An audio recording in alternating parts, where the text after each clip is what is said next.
Hey guys, back again working on the Ram 1500. Many thanks to Boosted Motorsports. He did a good video on changing the transmission fluid, which is what I'm going to do today. Got a 2014 Ram 1500 with the Hemi and the 8-speed transmission. I would prefer to do a full transmission flush, but I haven't been able to find a good way to do that. So I'm going to do the one that drops the pan, replaces the filter, and so forth. So I'm fortunate enough to have a lift in my shop. I know a lot of you guys don't. Like the fella on Boosted Motorsports recommended to get the truck level. So I used a level before I lifted it and adjusted my feet on front and back until the truck sits level front to back and right to left. Good job. I bought 6 quarts of the ZF8 fluid on eBay. Was the best price.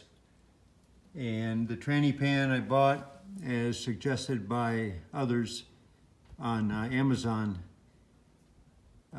was more affordable than the OEM.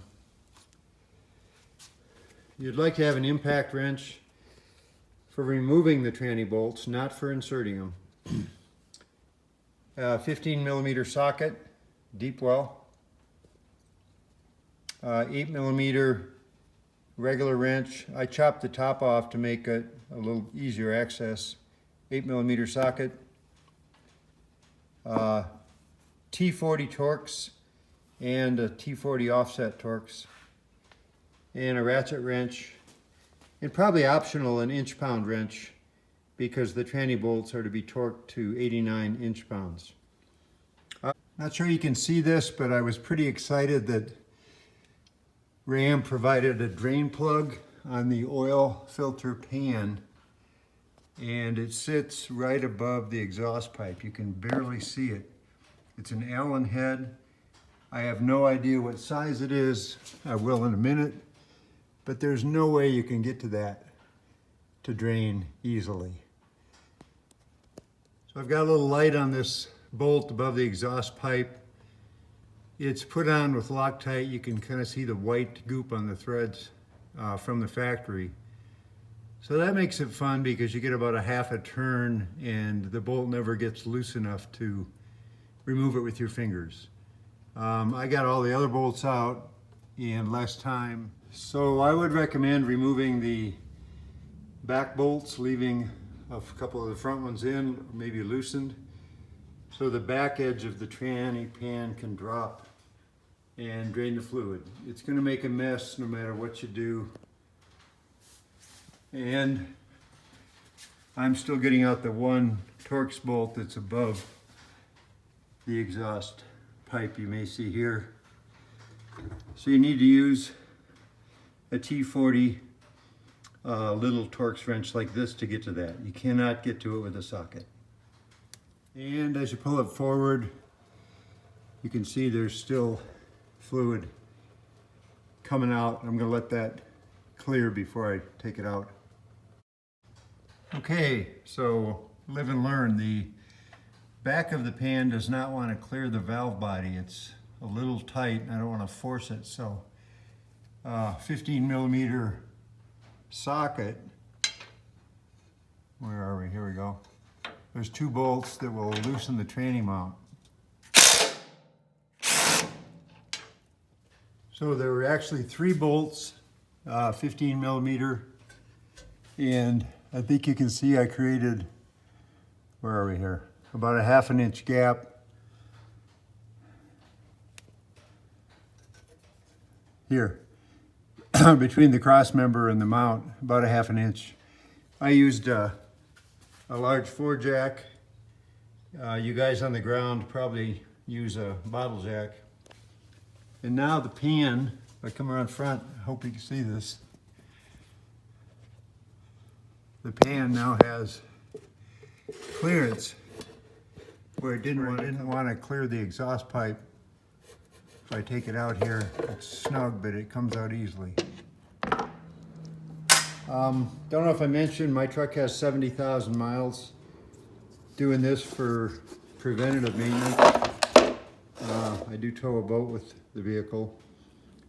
The pans look identical, although as mentioned in other forums, the new pan has a removable filter you can buy with 4 Phillips head screws for about 30 bucks. So next time I won't buy the whole pan. It does have an integrated gasket, and it looks to be a shade shallower in this part, but we're guessing that's not even 1/4 of a quart of fluid. So let's see if we can put this up and get going. The magnets on my old pan do show some metal shavings.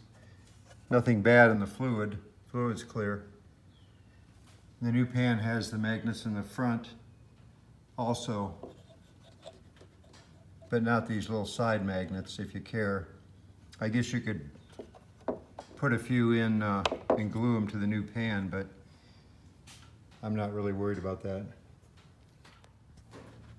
So I'm going to wipe the mating surface with some shop towel just to make sure it's pretty clean, and then we'll bring up the new pan. So when you're putting these bolts up, don't be tempted to use a electric impact. I took them out with one, no harm done, but these bolts could break pretty easily. So take your time and just ratchet them in. The torque spec is 89 inch-pounds, which is about 7.5 foot-pounds.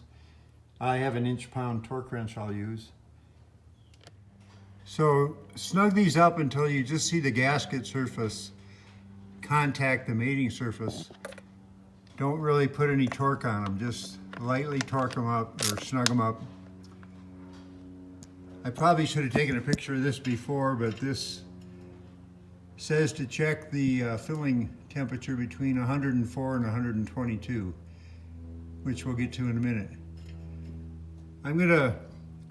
You could probably look up the sequence of tightening these bolts, but I'm gonna go from middle, one side to one side, and kind of work my way forward and then back, just doing a little bit of torque at a time until I reach the 89 inch-pounds. So she's all buttoned up. I realized in torquing these bolts that there's a sleeve incorporated in the gasket that pretty much prevents you from over tightening. After I hit bottom, so to speak, with the inch torque wrench, it only went about 1/8 of a rotation more to make the torque wrench click at 89 inch-pounds.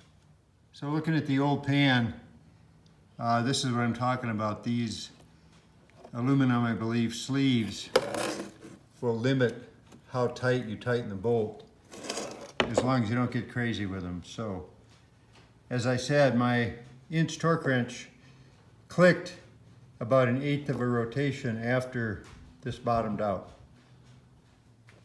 So if you did loosen the transmission mount, make sure you tighten that back up. And the fill plug is right above that warning label, 8 millimeters. So I tried to loosen this with my little offset 8 millimeter, and I needed to get a regular larger ratchet wrench. That thing was really in there tight. And also notice it's right above the exhaust pipe, so when we get to checking levels, be careful of that. It's going to get hot. So in order to fill this, I'm going to use a vegetable sprayer. I learned this trick from someone else on the web somewhere. You could use one of those little hand pumps on each quart, but this is a gallon, I can put 4 or 5 quarts in here, pump it up, and just let it pour. I bought this one specifically for automotive fluids, so I just cut the tip off of it so it's a direct flow situation controlled by the nozzle. Pretty cool. So I've cleaned it up, and I'm going to put 4 or 5 quarts of the ZF, and we'll see how much this takes. So she fits right in there, and we just pull the trigger, and we got 4 quarts in here. We'll see how much she takes. Easy peasy. So mine only took about a little over 2 quarts. You can see the mark at a half a gallon for 2 quarts, so maybe 2 1/4. Kind of surprised me, but we'll go start her up and get up the temperature and come down and check again. So it's up to 116 degrees right now, which is within the spec range. I'm going to go ahead and cycle through the gears. I think it's recommended 5 seconds on each gear.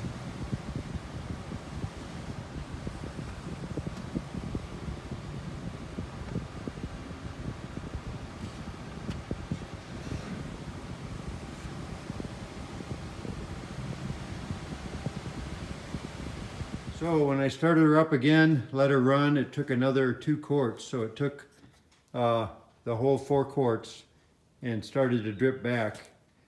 The temperature is climbing quicker than I thought.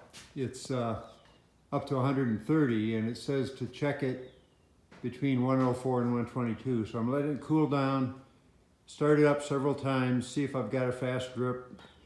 If I either have too much or not enough, and adjust it accordingly. So even though I've waited 20 minutes, she's still running at 129. So I'm gonna have to shut it down and go away for an hour and come back.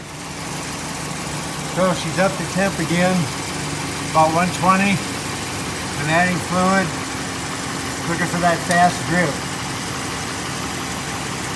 Fast dribble is what they call it. I mean, you judge. I think that's a fast dribble. So with the fast dribble achieved while running, 120 degrees, we're in spec. So we'll tighten up the 8mm and call it a day.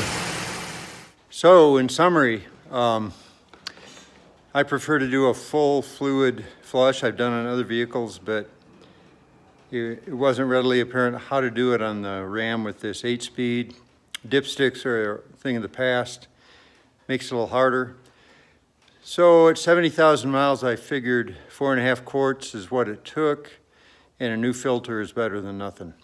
I don't like mixing old and new fluid, but perhaps I'll do it again in 50K and get rid of some of the diluted fluid. So I think it's better than nothing.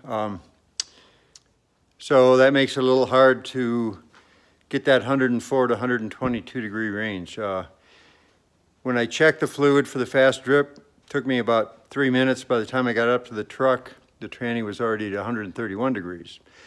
So I think I'm gonna let her cool down on a cooler day and check it level on the ground just to make sure I had it level on the lift.